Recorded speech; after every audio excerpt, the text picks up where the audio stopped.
So employers' pensions, obviously, match contributions, maximise that. Definitely. Look to get out of the default funds if you can. Or at least ask yourself, am I happy with this default fund? Do I feel it's the right one for me? And Damien's got his own opinion on whether it is the right one for you or not. You might even call it an agenda. I'm pretty passionate about it. No, but I don't want to. I want to come back to that and say, being in the default's okay. You know, it's okay. Like it's a fund, and it's better to be in it than not. And if you look at it and go, there'd be people listening to this where they're only just getting into investing, and then I'm saying, you know, go make a fund choice that dictates your retirement. Nothing is permanent, and you've got lots of years. So just look at the default for a couple of years. Go and say, what is it? What's it doing? And then maybe just monitor it for a couple of years. And then in a few years, once you've built some experience, it's like, you know, getting my son and going and telling him to cook a Sunday roast. And the first time he's ever stepped in the kitchen, he starts with a bit of beans on toast. Do you know what I mean? And we build from there. And I think... But the important message is it's worth getting involved. Yeah, it's worth going into the kitchen. Get in the kitchen. You need to log on. You need to log on and know what it is, because your pension's going to be the most valuable thing probably you ever own. So engage with it. I think the things that I wanted to come back on again, the salary sacrifice point is really valuable. You need to go and ask your employer if they offer salary sacrifice. You also then want to look at relief at source. And if they're saying, yes, it's relief at source, and you're a higher rate taxpayer, can you claim some money back? If you're self-employed, try and pay some money into a pension on a regular basis.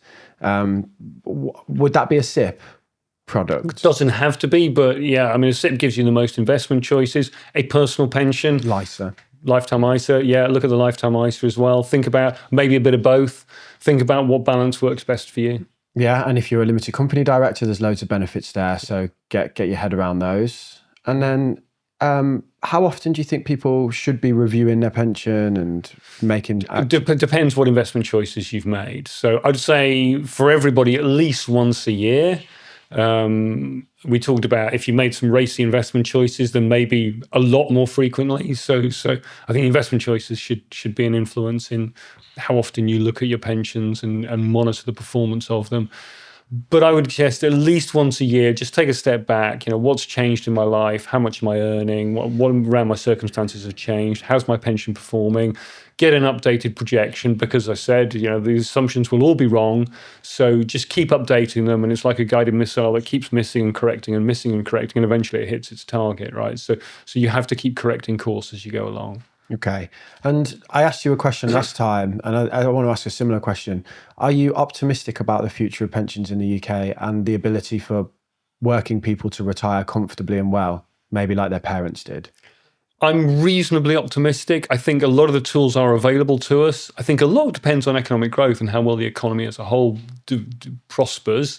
Back to your point about investing outside the UK, you know, hedge your bets, don't just invest in the UK economy, invest in the global economy.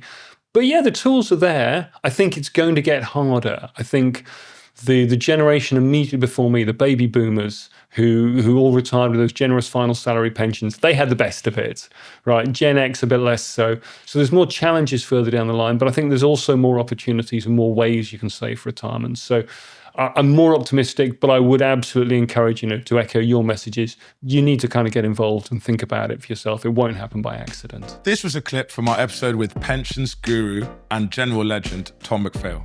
To watch the full episode, click right here.